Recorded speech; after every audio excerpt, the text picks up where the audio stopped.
Hey, I wanted to do a quick special Facebook Live. Today, I think it was important for me to jump in on here and talk to you really briefly. This morning, WPP, which is one of the largest holdings companies for advertising agencies, put out its earnings report, and it was terrible at best. Terrible. And I want to kind of get into a few of the details here. I'm just making sure that I can see my live stream here in the comments. So if you jump in on this, I'll be able to see it. I'm just pulling it up right now. So this is as live as it gets. Perfect. I've got that now. So WPP, probably a lot of you know who follow me, who are in marketing and advertising, know that the way that it works typically, the bigger advertising agencies, the big traditional agencies with multiple hundreds of millions and billions of dollars worth of size agencies, and even smaller ones, are owned by holdings companies. So it's groups. There's WPP, there's Omnicom, there's Publicis, there's a few others, and the reason for that is that these holding companies own a basket of agencies that, in theory, do different services. They're complementary, allows them to scale, and of course share resources, and so that it allows the holding companies to kind of battle it out between each other instead of individual agencies battling out between themselves. And why I wanted to jump in on this live stream today is because it's the worst performance for WPP since the financial crisis. Their stock right now, I'll pull it up live. Their stock right now is down almost 12%. It's down over 11% this morning, which is the worst since 2008. And it's really unfortunate. It's kind of scary. This is the stuff that I've been talking about. This is what's actually happening, right? There's still obviously a lot of time for things to play out. But this is the tip of the iceberg. I want to show you a couple of headlines here, right? Let's cut back. So WPP faces worst year in a decade as advertisers cut spending. Sharp drop in consumer ad spend. WPP shares plunging. WPP cuts growth forecast as second quarter sales grow. WPP shares slump as ad giant cuts forecast on weak spending. So it's,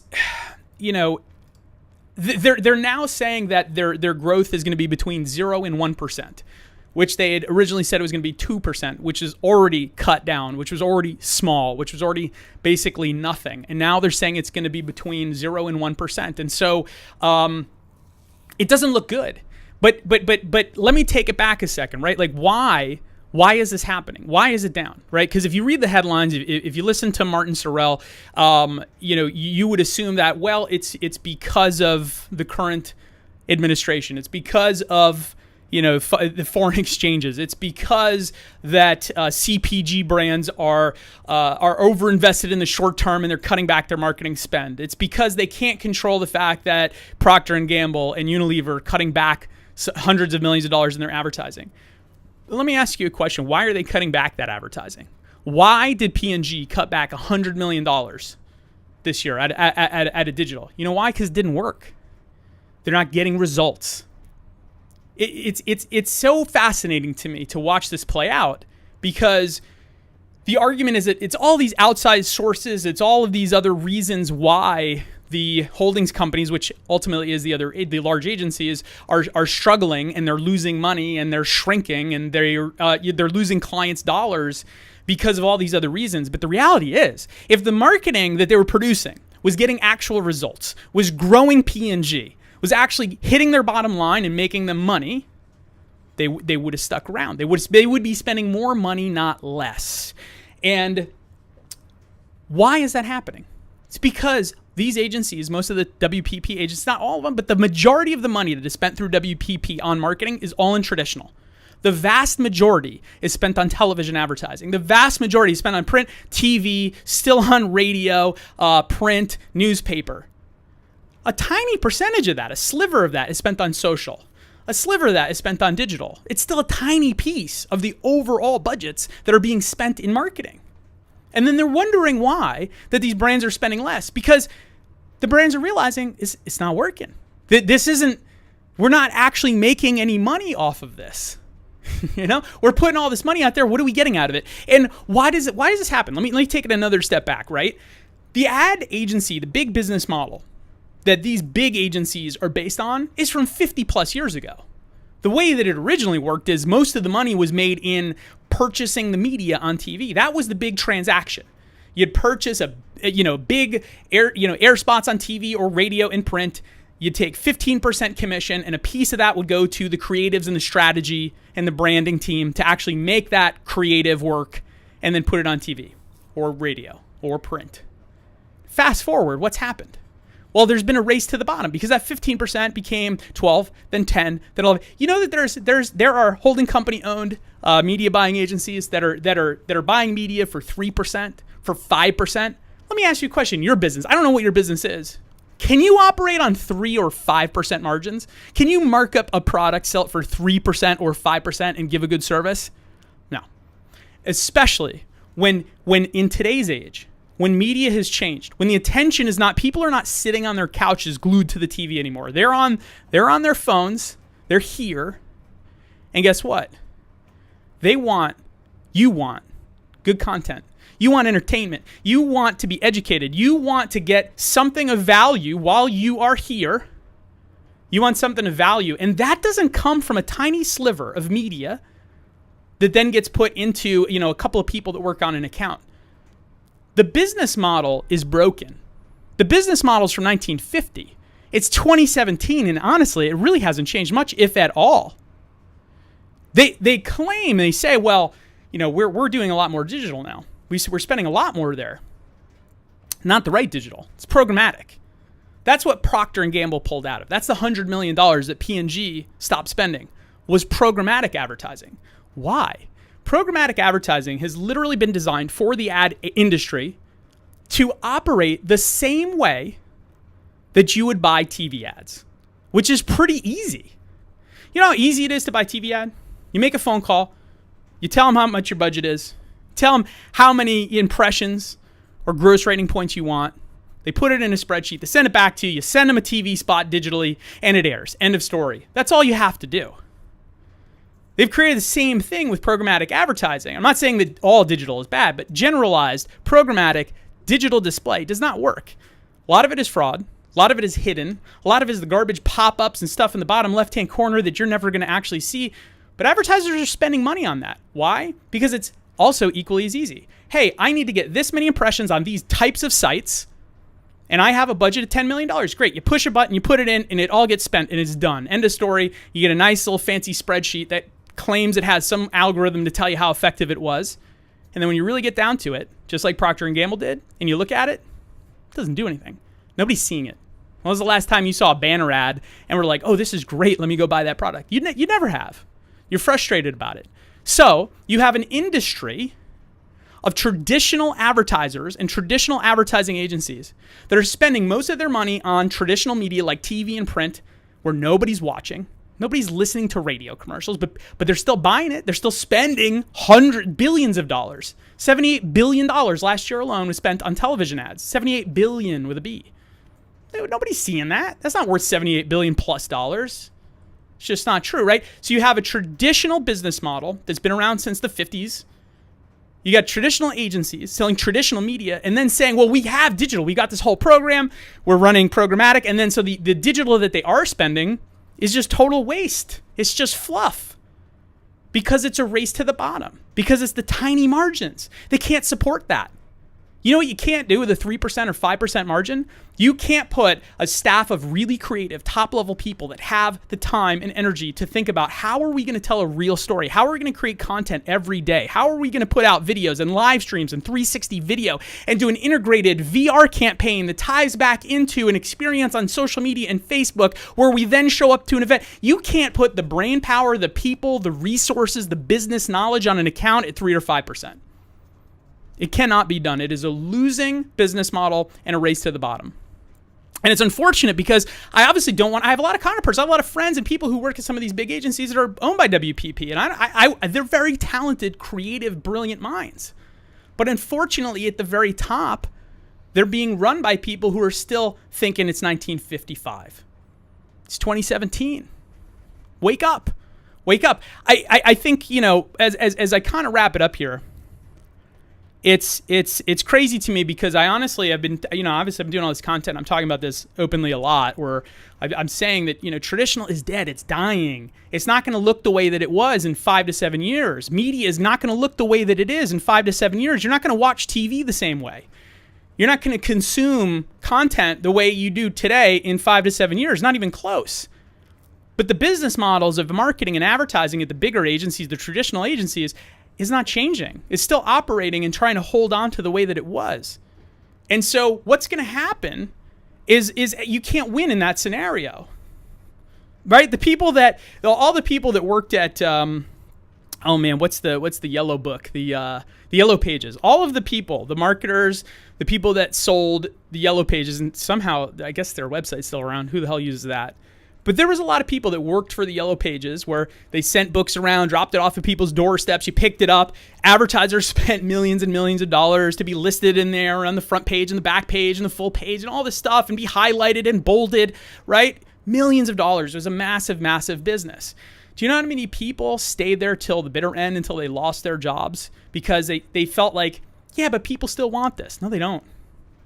No, they don't. I can Google that number in 2 seconds. Why do I need a book? Why are you dropping this off at my door? It's the same thing.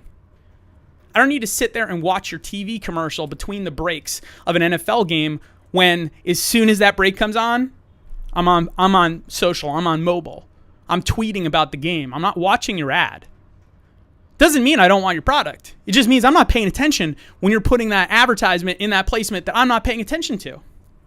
I'm looking elsewhere. So if you're not, as a brand or a marketer or an agency, trying to figure out how do I get in front of these people, my customers, in a way that they want to hear from me. Here's the biggest misnomer. I'll take it back even a bigger 30,000 foot view. Here's the biggest misnomer about marketing. People say, nobody wants to be sold to. That's untrue. Everyone wants to be sold. No one wants to be sold something that they don't want. That's the beauty of what's happened with social, with Facebook. What I'm doing right now, live streaming on Facebook, is the future. It's the fact that I can put out content. Your brand can put out content. I can put out ads. Your brand can put out ads. I can put out a message that is targeted directly to the people who would be interested in my product or your product. I know that they are. Because we have contextual information and data and statistics psychographically, demographically on everything that people are doing now with, let's just use Facebook as a great example because we're on Facebook Live. So I don't have to jam an ad in somebody's face and hope that maybe it's something they're interested in. I'm going to know pretty sure. Now, I still have to have a good product. I still have to have a great service. But if I do, then it's a good fit. You want it. You want to buy it. I love cycling, right? I haven't done a lot this year. But when I get served ads from really high-end, awesome cycling companies, I don't look at that and go, oh, another cycling ad. I go, oh, that's cool. That's an awesome bike. Let me look at this. Because I want that stuff. There's stuff that you want, that you buy, that you're interested in. And if you don't care if it's a paid advertisement, if it's interesting, if it's what you like, if it's cool, if it fits your lifestyle, you don't care. But you know where I'm never going to see that bike ad? Never going to see it in a print ad. I'm not opening it. I'm never going to see it on TV. I might watch TV, but I'm not watching the commercials. Never going to hear about it on the radio because, my God, with the rare occurrence if I'm driving my car and have the radio on, I can tell you, and I know you do too, admit it, as soon as those commercials come on, scan. I'm going somewhere else. Or I'm listening to a podcast while I'm driving. That's just the truth. And what's crazy to me about marketing in general is that when we kind of have it almost becomes like this box of where the marketers are thinking out, like in this box of, hey, if we buy this many impressions and we say the thing that we want them to do and we just get it out there everywhere, people are going to do what we want. But they don't stop and take a step back and say, wait a minute, am I listening to that radio? No, you're not. Am I reading that newspaper? If I do pick up a newspaper, am I actually reading the ads? No, I'm not. No, you're not. If I do watch TV, do I DVR it? You probably do. And if you don't, because it's the news or sports, when the ads come on, what do? Do you pick up your phone or you sit there and you're glued to the TV with the ads coming on? It's just human nature. I don't even need the statistics from Facebook, though we have a lot. We have data scientists in-house here at Bold. So I know what's going on. We're looking at the real information, the real data. And that stuff just backs everything up that I'm saying. It's not my opinion, it's just fact. But I don't even need that. I just go, how am I living my life? How are you living your life? Where are you spending time? I'm on Facebook. I'm on social. I'm on mobile. I'm in Messenger. I had somebody call me, somebody I do business with called me the other day from Facebook Messenger. And I was like, dude, I thought I knew everything about Facebook. I didn't know you can make phone calls from Facebook Messenger. Literally, that's where everyone's spending their time. They're here. They're on this device. They're on social. I have literally like 3 minutes. I'm just going to take a look. If anyone has any quick points, questions, comments, hit me up right now. I'll try to answer a couple of them or resolve a couple of these. I'm just going to scroll back for a second here. JD's all over the feed. I don't even wow, man, you're all over this thing. Liar, biased news, voodoo economics. I hope JD, I don't know if you're saying that I'm biased or if that the general media is biased, but I'd love to know what you're thinking. It's like shooting fish in a barrel. I think you're mad at the industry, not me. Programmatic is fraud, dude. Programmatic is full of fraud, man. It's scary. Love your hustle. Thanks, JC, man. I appreciate it. Just had Emily turn on her live stream and the audio kicked in. Benjamin Sargent is up in here. What's happening, Ben? Nick, so many people throw advertising money away. Like you said, it's an art. It's an art. It's a sweet science. You need to write pieces. Dude, it is. It's art and science. You got data, but it's art. I can jam ads in people's faces all day. But if I'm not telling them a story or I'm not connecting with them on an emotional level or giving them something of value or interest or educating them, dude, they're gone, man. They're not thinking about it. I might be able to sell, I might be able to sell these, the iPad, the Apple headphones to you based just on like, hey, this does this. They're wireless. Put them in your ears. Dude, you know why Apple's selling hundreds of millions of dollars worth of these headphones? You want to know why? Not because of the headphones, because Apple has told a story. They've emotionally connected with me. They've emotionally connected with you if you have an Apple device. You just get down to the technical stuff. You could probably argue that there's Android stuff that's 100 times better, that there's other headphones that are totally wireless that are better. You could probably argue that. But this is purchased on emotion. Everything you purchase has a bit of emotion attached to it. And so if your marketing doesn't have emotion, if your marketing isn't telling somewhat of a story, if you're not thinking about what's my brand look like in 5 years? And am I also selling today? If you're not crossing that over, if you're not doing both, you're going to get stuck and you're in trouble. Alex Martucci, what's up, my man? My God, Alex, this dude is awesome. He's from Italy. He lives in the most amazing, incredible place on earth. Amazing marketer. Florida investment changing the way you approach social media in the East Coast. No, it's not changing anything that we do as far as our execution. It's just an expansion into Florida. It's just time. And Lizzie had been with me for 5 years, and she had talked about obviously opening up a shop. And we have some clients down there, and we just, hey man, it was a time to do it. We want to grow. We want to grow bold. We're all in. We're all in. Jason, problem starts up top. Marketers rely on playbook of the past. Oh man, dude, the playbook's old. The playbook's gone. Here's the thing. There's part of the playbook that's totally valid. That's the storytelling side. That's the creative side. People want a good story. People want an emotional connection. That has never changed. That will never change. It's just where you're telling that story, how you're telling that story, and what's included in that story that changes. Okay? And the one thing I will tell you about the story that most marketing agencies, especially the big ones, the big holding companies, get wrong outside of just how they execute media and their terrible margins and their race to the bottom, aside from that, where they get the creative wrong is they're making up stories. They're trying to convince you. They're trying to make fake narratives and say, hey, we're going to hire all these actors. We're going to tell this story of this thing that's never really happened, but it's not that interesting to you. Right? Like, would you be more interested in seeing a car commercial that just talks about how tough the shocks are as it rides over a bunch of rocks? Or would you rather hear a story about the farmer whose farm was saved because he had this truck, he got it loaned to him as a friend, he had the ability to move part of his property that was going into the river, and it gave him the ability to grow his family, his business, stay in business. I'm making up a story. But if that was real, Would you be more interested in watching and listening to that, or do you just want to hear about the 250 PSI shocks? It's the story, but it's the real story. That's why we're doing what we're doing. That's why we're documenting. That's why we're telling our real story through Going Bold. That's why I'm jumping on live here with you, because it needs to be real. Thank you all. Nick, exactly. One more here. John Howard. How do you convince your international parent company the traditional advertising does not work as well as social ads, even though we have proven stats? That's tough, because here's the deal. You know what's farther behind than what we're talking about here in the States?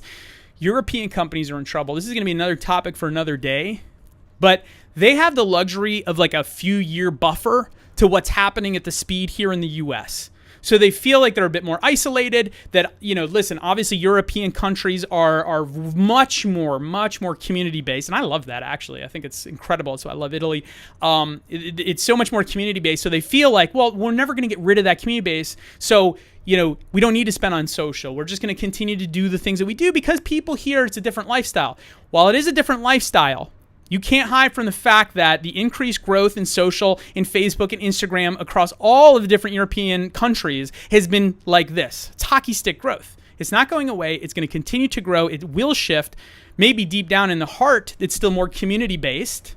Maybe you still get together in person a little bit more than we will here in the States. Maybe it's not so cutthroat, but where are people going to pay attention? It has already shifted. I see the data in Europe, right? We have clients who are in Europe. I already see it. The data is proven. What the challenge is going to be educating them on taking them out of the emotional piece of it, because sometimes people want to buy that, that print ad because they can feel it, touch it, see it, and you can't feel necessarily a Facebook ad or a digital ad that works, or a piece of content in a complex strategy. People are, they want to hold on to the past. It's tough. And for me, forget about marketing. I think holding on to the past in anything in life is a detriment. Because it's not about what happened in the last 50 years or the last 5 days. It's what you're going to do today and where you're going to go tomorrow. And so now we're getting a little bit deep. Whether we're talking personally, we're talking business, we're talking marketing, that's where everyone needs to focus. And what are we doing today so that tomorrow we get the result? Are we focused in on, we're comfortable with our marketing, we're comfortable with our business plan because we've done it for a while, so we know it? Or are we thinking about, where is the market going to be in 3, 4, 5, 7 years? Because when you take a step back and you say, where are we going to be in 3, 4, 5, 7 years? You need to make some changes. Listen, I'm Brian Cristiano, CEO of Bold Worldwide. I really, really appreciate you tuning in. I do. This was kind of a surprise one, but I had to jump in after that earnings report because, again, this is the tip of the iceberg. Like, I'm a little bit... I thought it would take a little bit longer, and this doesn't mean that tomorrow the market's going to open up and it's going to tank, but honestly... If you work at a traditional agency, I would be very cautious and I would be very much pushing the higher ups to say, listen, we got to start doing stuff differently. If you work with a large traditional agency, you might want to start questioning, hey, are we really getting results? Are they really paying attention? Are they really tracking what needs to be tracked? Or are they just selling me their traditional ads? They just sell me programmatic, which we know is garbage. You got to ask these questions. If you're doing it yourself, what can we do better tomorrow than we did today? Keep improving. Be bold. Thanks for tuning in.